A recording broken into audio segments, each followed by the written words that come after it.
My dear brothers and sisters, blessed Holy Wednesday to all of you. We are now in the third day of our Lenten recollection. Let us first start with our reflections today with a prayer. In the name of the Father, the Son, and the Holy Spirit. Amen. Our Father in heaven, holy be your name. Your kingdom come, your will be done on earth as it is in heaven. Give us this day our daily bread, and forgive us our trespasses, as we forgive those who sin against us. Do not bring us to the test, but deliver us from evil. Amen. Glory be to the Father, and to the Son, and to the Holy Spirit. As it was in the beginning, is now, and ever shall be, world without end. Amen. Mary, seat of wisdom, pray for us. Saint Vincent Ferrer, pray for us.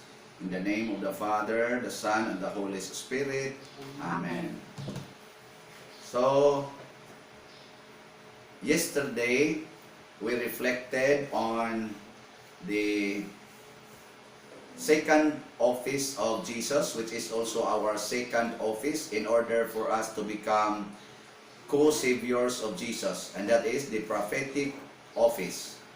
And we reflected, we based this prophetic office in our reflection, we based on Isaiah chapter 6 verses 5 to 8 and Jeremiah chapter 1 verses 4 to 10.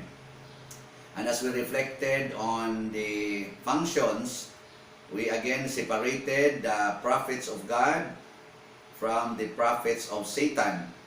And the functions, just to recap, the functions of the prophets of God,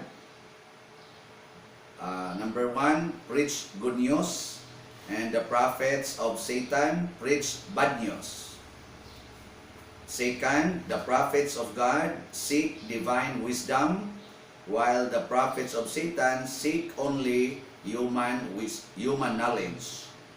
And the third function, the prophets of God tell the truth, while the prophets of Satan tell lies. Yung mga hindi totoo. And then, the result, if we function as prophets of God, we can have the growth of hope. Yung ating pag-asa sa buhay ay lalago. While if we practice on the prophets of Satan, then there is growth of insecurity. Lalago yung ating pagka-insecure. Ang bunga, the fruit of growth of hope, ay ang divine inspiration. Yung lagi tayong na-inspired. Wala tayong moment na ma-discourage. And this divine inspiration magbigay sa atin ng perseverance para makapagpatuloy tayo sa ating commitment despite hindrances and difficulties. While on the fruit of insecurity in our life, this gives us human desperation. Yung mawala na tayo ng sigla, ma-desperate, and then it gives us discouragement, and we will give up on our commitments in life, whatever it may be. So, kung titingnan natin mga kapatid, prophetic function gives us hope and inspiration if we function as prophets of God. Now let us proceed to the third and last office, and this is the kingly office of Jesus, which is also our office as co-saviors of Jesus. Once again, let us read some text in the Bible, and dito I choose Luke chapter 22 verses 24 to 30 and 1 Peter chapter 5 verses 1 to 4. So itong Luke chapter 22, 24 to 30, ito yung nakasulat. Luke chapter 22 verses 24 to 30. A dispute also arose among them as to which one of them was to be regarded as the greatest. But he said to them, the kings of the Gentiles lord it over them, and those in authority over them are called benefactors. But not so with you. Rather, the greatest among you must become like the youngest, and the leader like one who serves. For who is greater, the one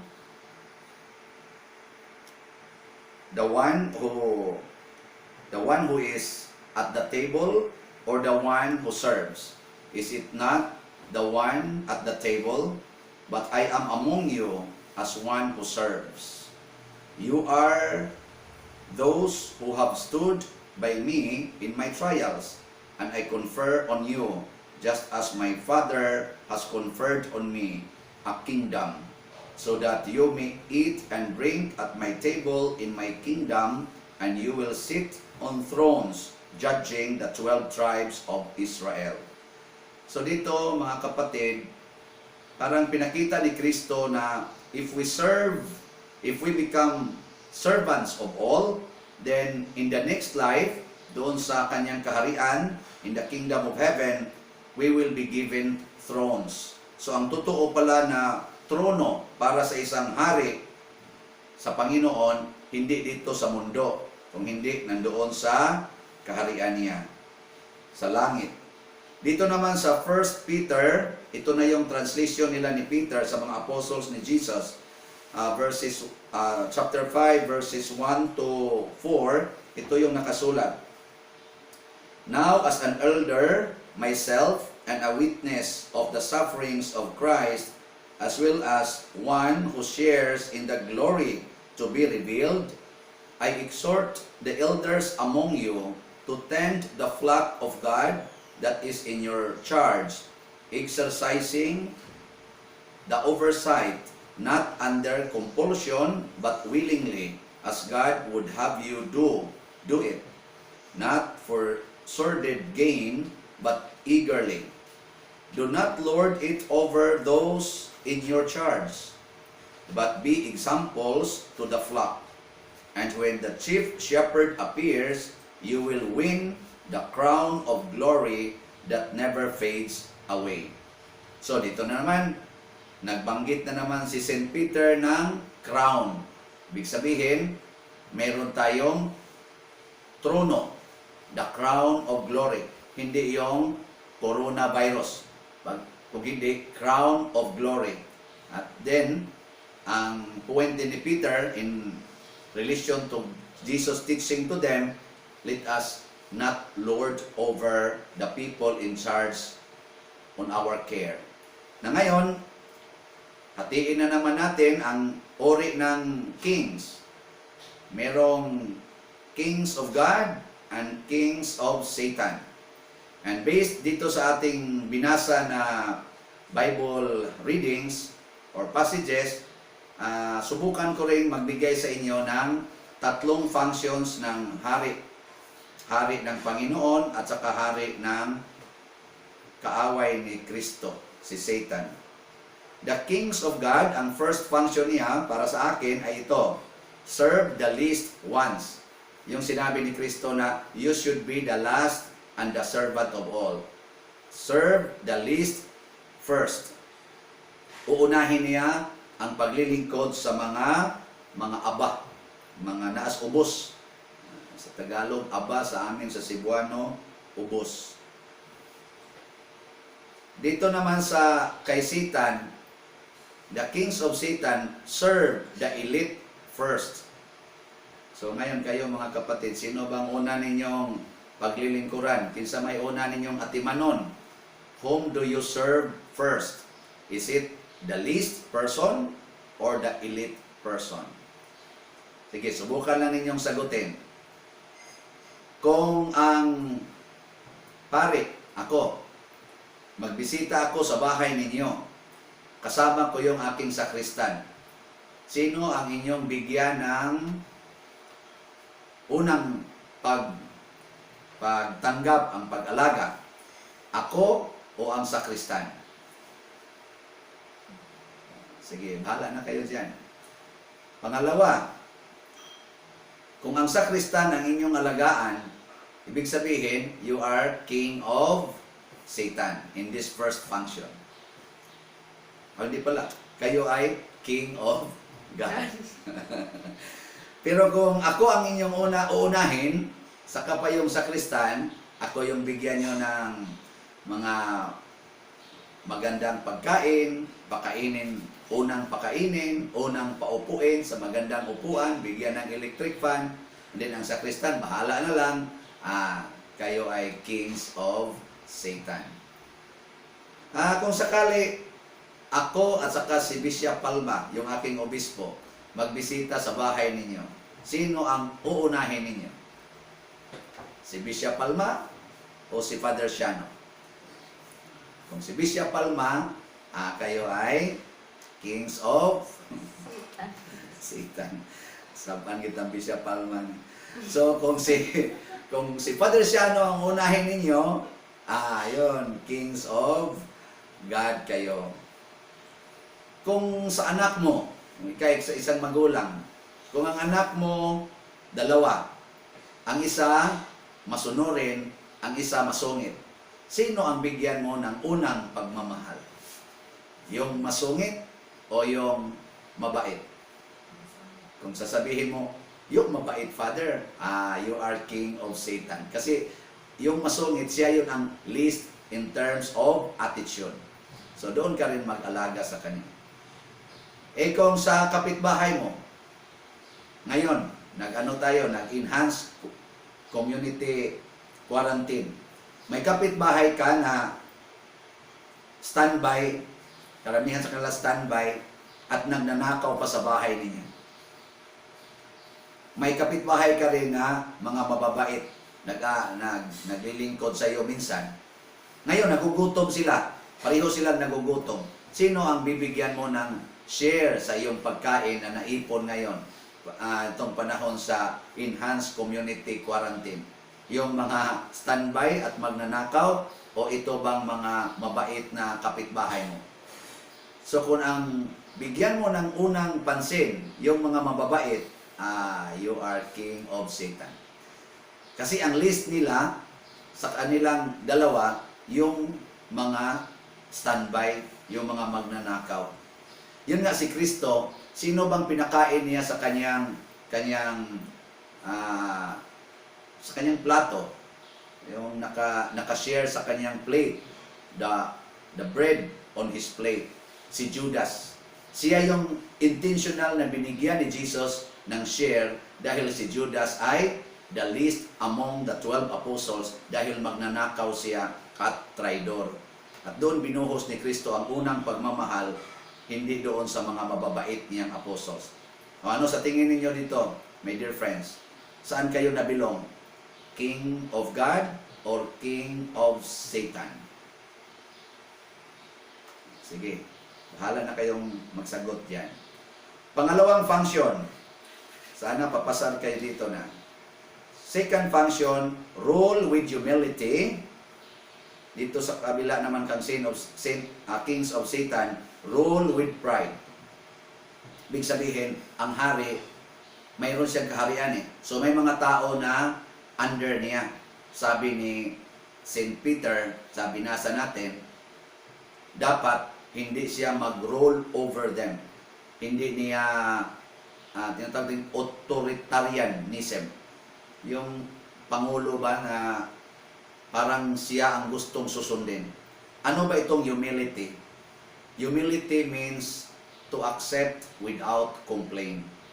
Ibig sabihin dito sa pangalawang function ng hari, ang totoong hari ay yung tumatanggap sa lahat ng tao na binigay sa kanya under his rule or her rule na walang reklamo. Kayong mga magulang, tanggap ba ninyo ang lahat ninyong mga anak? O nagreklamo kayo sa iilan? Tanggap ba ninyo ang inyong anak sa kanyang masama at magandang ugali at mga gawain? And if you are a humble leader, then you can accept. Yan nga si Kristo, Tanggap niya ang lahat ng tao na binigay sa kanya ng kanyang ama. Tinanggap niya si Judas. Tinanggap niya yung mga babawait na tao na tumulong sa kanya, yung mga tumutulong sa kanilang pagkain. Tanggap din niya yung mga mababait niyang mga kasama, like nila ni John, nila ni Peter. At tanggap din niya yung mga leader ng mga pari na nagpako sa kanya sa krus. Tinanggap niya lahat. And that is ruling with humility. Pero dito sa kabila, rule with pride. Yung pangulo ba na kung salungatin mo siya, magagalit. Pag hindi ka sumunod sa kanya, pagtakwil ka niya. Yun ang rule with pride. Yung ako ang susundin. Karamihan sa atin, mga kings of Satan, di ba? So sana ngayon, magbago na tayo. Kasi tulad ngayong panahon sa COVID-19, ang nangyari talaga sa buong mundo, mayroong tinatawag nating panic buying. Sino ang nag-panic buying? Sila yung mga may pera. Sabi nga ng aking kasamang pare, sabi niya, ang mga mahihirap, laging panic, walang buying. Pero ang mga may pera, panic buying. Pag panic buying na, that is pride. Na para bang ako lang ang dapat mabuhay. Ako lang ang dapat mayroong ma-secured na pagkain. Kayo, bahala kayo sa buhay ninyo. So if we are kings of God, hindi tayo mag-panic buying. Kung hindi, loving, sharing. Yung nagbibigay tayo, ibabahagi natin ang ating mga biyaya. And this is the call of the call of President Duterte, our president here in the Philippines. Sabi niya, kayong may sobra, huwag na lang kayo maghintay na magsulisit pa ang gobyerno, magsulisit pa yung mga tao. You share. Magtulungan na lang tayo kasi this is not easy. Biro mo yung 100 billion ang magiging budget for 1 month or 100 plus billion ang magiging budget 1 month na ipakain sa buong mga Filipinos na mga mahihirap. So, sharing na lang tayo. And that is the King of God. Marunong tumingin at tumanggap sa kaniyang mga kasama sa buhay. Ang hirap ngayon kasi ang madali tayong magreklamo. Yun nga sabi ko, ang mga asawa, mga wives, magreklamo sa husband, ang husband magreklamo sa wife. Wala na, magkagulo na tayo, wala nang pagkakaisa. So ngayon, saan kayo dito so far? Saan kayo nabilong? Are you kings of God or kings of Satan? Okay, bahala na kayo mag-evaluate sa sarili ninyo. Pangatlong function. The kings of God love friends and enemies. Dito naman sa king of Satan, love friends only. Ang minahal ng mga hari ng Panginoon ay ang lahat ng tao. Yung kaibigan at saka yung mukhang kalaban. Pero dito sa kabila, kay Satan, doon lang siya magmamahal sa kanyang mga kaibigan. So kayo, saan kayo dito na belong? Sinong minahal ninyo? So example, sino ba itong ating mga friends? Yung mga friends natin, sila yung nagmamahal sa atin, nag-care sa atin. Marami ka bang friends ngayon? Saan ang friends mo? Sa kapitbahay mo o sa Facebook? Marami tayong friends na sa Facebook. Para kung hindi na natin gusto, kasi hindi na nag-communicate, i-unfriend natin kaagad. Pero yung kapitbahay mo, hindi yan pwedeng ma-unfriend mo. Kasi nasa ano mo yun kapitbahay mo yan. Lalo na yung kasama mo sa bahay. Minsan, ang isang tao, maging kaibigan, sometimes magiging kaaway natin. And it is not easy to love a person. How much more if we love many persons? But a king of God is not burdened with kanayong mga pagbago-bago sa ugali ng tao. Ngayon, mabait siya sa iyo, then next time, masungit na naman siya, ngayon pinupuri ka, next time, ano na naman, nagchismis siya sa iyo. Hindi, ang tao kasi ganyan eh, pag hindi na makontento, i-chismis ka. Ako bilang pare, ang dami ko nang natanggap na chismis, ang dami ko na rin nagawa na chismis. Mga ganyan. Ganyan tayo ka satanas, no? Mag-combine ba bilang Satan at saka godly attitude.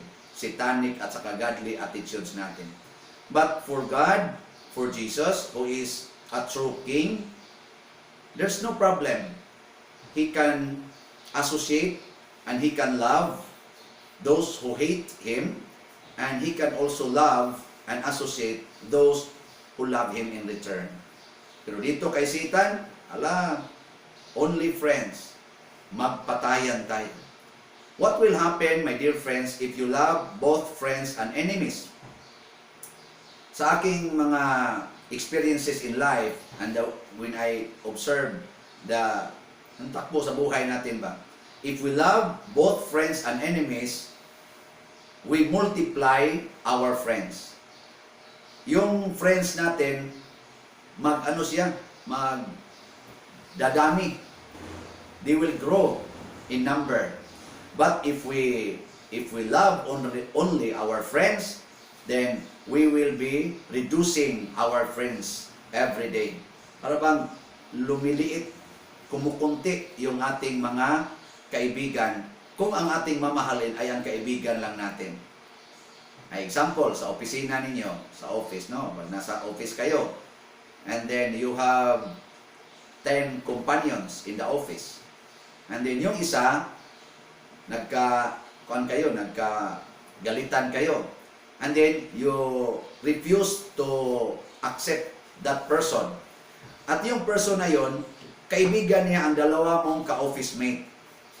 At dahil hindi mo na siya pinansin, hindi mo na siya iniibig, in short. Yung dalawa niyang kaibigan, dahil kaibigan sila, magiging kasama niya. At ikaw rin, hindi ka na rin relax na makipag-usap doon sa dalawa.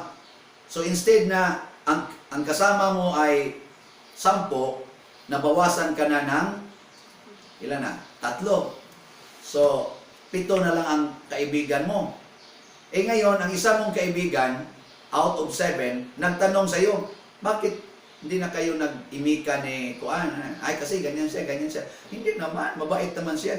Pareho siguro kayo, no? Pareho kayo ng mga Kuan. Ganyan. Magduda ka na naman nga siya, nagsuporta sa isa, hindi ka na naman relax makipag-usap sa kanya. So, ilan na ngayon ang hindi ka na relax? 4 na. Eh, yung pang-4, may kaibigan siyang 3 doon sa kasama mo. So, hindi ka na naman, kasi sila na ang laging nagsama-sama, di nagduda ka na ikaw na naman ang pinag-uusapan nila.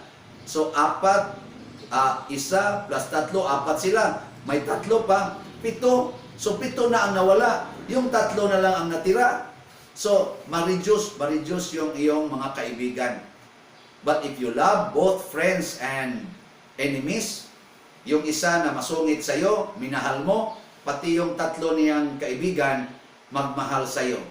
At sila yung mag-advise doon sa isa na, ay, ano na lang, wag mo nang gawin yan, ang bait-bait niyan. Siya pang mag-advise. And then, pati yung mga hindi nyo ka-office mate, doon sa kabilang opisina, makarinig na ikaw ay laging nagmahal sa masungit mong kasama, magsabi pa sila, ay, ang bait-bait pala niya. Ade, mag-text na sila sa iyo, mag-appreciate at maging interested sila na magiging kaibigan mo dahil mabait ka pala. Marunong kang tumanggap sa kahinaan ng iyong kapwa. So, that is what happened to Jesus. Ang dami na niyang kaibigan ngayon. Nagsimula lang noon 12 apostles. Ngayon, nagiging 1.2 billion followers of Jesus, Christians throughout the world. So, if you want to expand the number of your friends, then love both friends and enemies. And if you want to lose your friends, then choose only to love your friends. At yun na ang end of your friendship. Na ngayon, saan kayo dito na belong? Ang kings of God serve the least first, rule with humility, may ibig sabihin, tanggap lang ng tanggap, walang imposition, at loving friends and enemies. Saan kayo dito? Dito ba kayo sa kings of God or kings of Satan? Na ngayon, ano ang magiging resulta if we are kings of God? Una, ang resulta nito, there is growth of love. Dito naman sa kay Satan, growth of hatred. Yung hatred ba? Galitan. Galit. Dito sa kabila, pag-ibig. My dear friends, lahat ng tao daw hindi mabubuhay kung walang pag-ibig. We need love. Sabi ni Mother Teresa, the greatest hunger of humanity nowadays is not the hunger for food, but hunger for love. Yun. Kayo, anong gusto niyo dyan? Food or love? Kahit na walang ibigay ang ating mga government official sa atin tuwing nag-enhance community quarantine tayo, basta nag-ibigan lang kayo dyan sa bahay ninyo, hindi kayo nag-away-away, masaya pa rin kayo kahit mainit lang na tubig ang inyong almusal hanggang sa inyong hapunan. And then, lagyan nyo ng konting luya, wala na, nakasmile na kayo niyan. Pag nag-ibigan, ngayon sa Cebuano, bahalag saging, basta labing. Bahalag, ginamos, basta ang relasyon, timos. Bahalag kamunggay, basta ang pagsinabtanay, husay. Magunsa man ko na, o siging humay, pero siging kinaurasay. Siging adobo, pero sige sang lagubo. So, hey, kapuslanan. So, these are the sayings ba na napakagandang pakinggan. Kahit mahirap, basta nag-ibigan, parang kumpleto ang buhay. Ngayon, growth of love.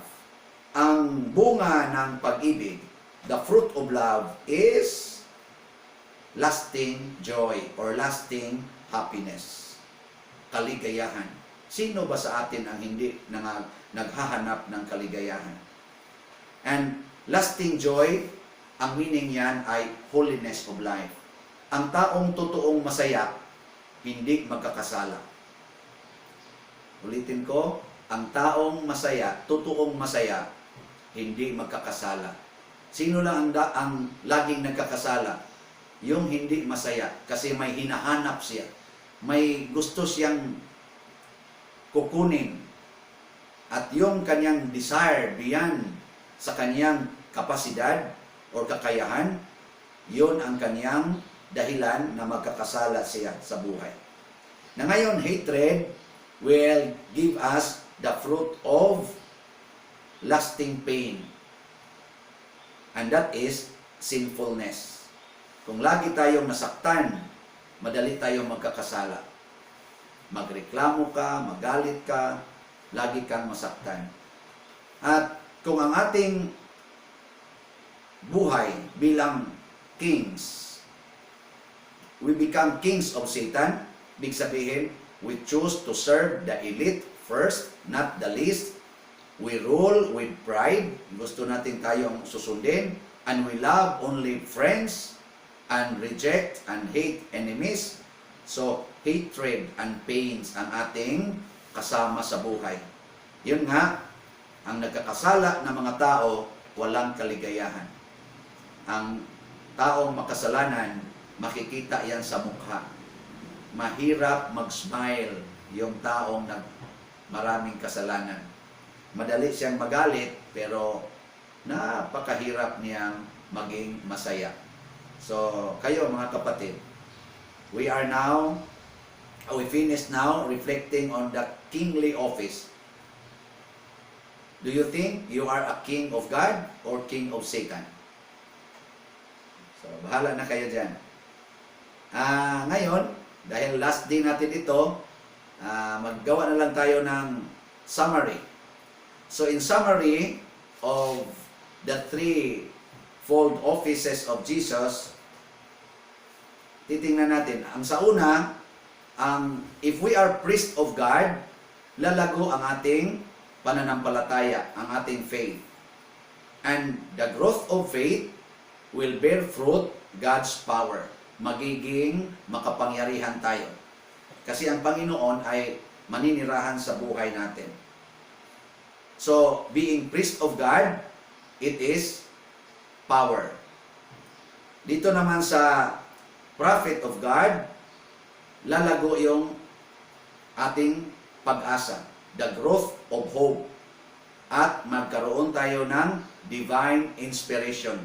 Ang magbigay sa atin ng inspirasyon ay ang Panginoon mismo, hindi tao, hindi bagay dito sa mundo. So, a prophet gives inspiration. Sa pinakahuli, ang King of God, magbigay sa atin ng growth of love. Lalago yung ating pag-ibig at magbibigay sa atin ng lasting happiness or joy. So itong tatlong bunga sa ating pag-practice sa ating pagka-co-saviors of Jesus, ito pala ang mga palatandaan if we are already saved. So, merong mga ibang mga relihiyon dyan, magsasabi, sir, saved ka na ba? Sabi nila, kami, saved na kami. Ang ating tatandaan, lumalago ba yung faith mo, yung hope, at saka love? Do you have power, God's power, divine inspiration, and lasting happiness? Yun ba ang nagiging resulta, bunga ng iyong relationships with others? Ngayon sa ating paghaharap ng COVID-19, parang nawala ang ating pananampalataya. Most of us, nawalan ng pag-asa at naratol. So wala na tayong divine inspiration. Mayroon pang desperation. So let us renew our commitment. Sabi ni San Pablo, there are three great things in the world: faith, hope, and love. And the greatest of them is love. So itong lasting happiness, ito yung mananatili pati doon sa kaharian ng Diyos. Itong God's power, mawala naman ito. Pagkamatay natin, wala nang God's power sa atin. Kasi pag nandoon na tayo sa kanyang kaharian, wala na ang God's power sa atin. Nandoon na tayo, kasama na tayo sa kanya. Yung divine inspiration, hindi na tayo dapat i-inspire. Kasi andoon na tayo mismo sa end point of our life. Ang mananatili na lang doon ay ang lasting happiness. So yung mga taong umiibig, laging umiibig dito sa mundo, they are sure to enter heaven. Para bang the sure way to enter heaven is to practice our kingly office. Now, how to follow these offices? Meron akong nakitang principle dito sa Bible in doing our threefold offices. Ano yung principle na yon? Ito. So, basahin natin. Iwan mo, makita ba ninyo? Remember that the person who plants sparingly will reap sparingly. The one who plants bountifully will reap bountifully. It is found on the second letter of St. Paul to the Corinthians, chapter 9, verse 6. Remember that the person who plants sparingly will reap sparingly. The one who plants bountifully will reap bountifully. Yung nagtatanim ng marami, aani ng marami. Yung nagtatanim ng kunti, aani din ng kunti. So, yung functions ng priests of God, yung prophets of God, yung kings of God, kung i-focus natin lahat ng ating mga ginagawa doon, every day, naghahanap tayo ng pagkakataon or ginagawa natin lahat ng ating activity in the office, in school, diyan sa bahay, sa ating pagkipagrelasyon sa ating kapwa-tao. Kung lagi tayong nakasunod, sumusunod sa mga functions as priests, prophet, and king, lagi tayong makaani ng God's power, divine inspiration, and lasting happiness. Tulad ko bilang pare dito sa parokya, sa aking pagmimisa, dapat meron akong faith. So dapat ang aking pagmimisa is based on priest of God. Ano yung functions ng priest of God? Tandaan pa ninyo? Ano yung una?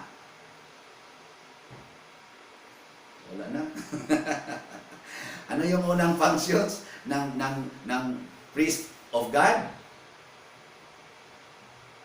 Wala. Oh, sige. Anong natandaan ninyo? Pareho na tayo, wala na tayong natandaan. ang priest of God, ang una niya ang tawag dito, na function is to offer sacrifice. Sakripisyo. So, ang pagising ko ng maaga, sakripisyo yan. So, dapat gigising ako, mag-aral ako sa aking gagawin na humili, sakripisyo. Second, pray and work. Dapat ang aking pagpunta doon out of prayer. I will do my duty as prayerful priest.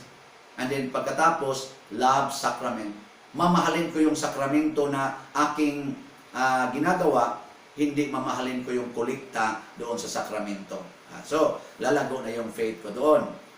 At bilang prophet, sa aking pagmimisa, dapat ang aking mga salita, good news, dili bad news. And then, ano yung pangalawang function ng propeta? Ang second is pahayag ng ano ba yun? So, preach good news. And then, ang second, divine wisdom. Hindi ako magsalita ng mga truths of scientific, more on scientific truths. But I will talk to people the divine wisdom. And then, ang pinakahuling function ng isang propeta ay ang witness the truth. Yung makatotohanan. Yan nga, sa aking buhay, gusto ko yung transparency. Ang totoong income ng parokya, isasabi ko sa mga tao.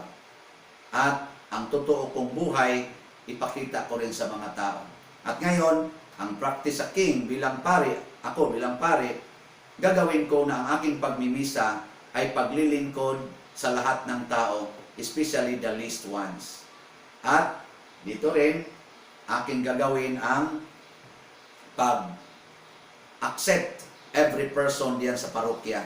Hindi lang para lang po sa mga mayayaman, pati rin sa mga mahihirap.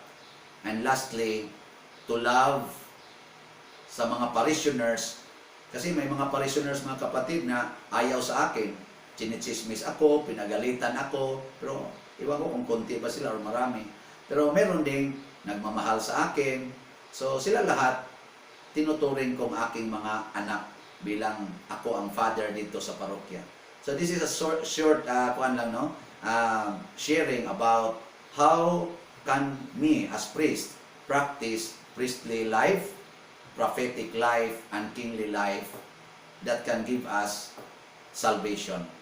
Na ngayon, pag mag-invest tayo dito, napakaganda ng ating buhay. At if we invest most of our times on this, then we can receive lasting happiness in heaven.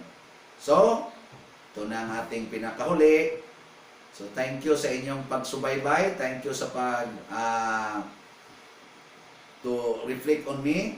And may we have a very happy and holy celebration of this Holy Week, despite the fact na wala tayong mga public celebrations kahit nandito lang tayo sa ating bahay, kahit kunti lang tayo, hindi tayo nakaparticipate sa simbahan, God is in your heart, God is in your house.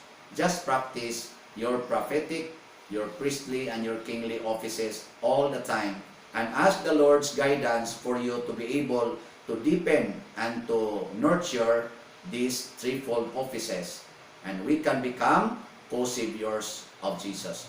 May Mother Mary, our Mother, Divine Mother, help us to become like Christ, her Son. Let us all stand for the final prayer. In the name of the Father, the Son, and the Holy Spirit. Amen. Hail Mary, full of grace, the Lord is with you. Blessed are you among women, and blessed is the fruit of your womb, Jesus. Holy Mary, Mother of God, pray for us sinners now and at the hour of our death. Amen. Glory to the Father, and to the Son, and to the Holy Spirit, as it was in the beginning, is now, and ever shall be, world without end. Saint Joseph, Pray for us. Saint Pedro Calungsod, Pray for us. the Lord be with you. And with your spirit. May Almighty God bless us, Father, Son, and Holy Spirit. Amen.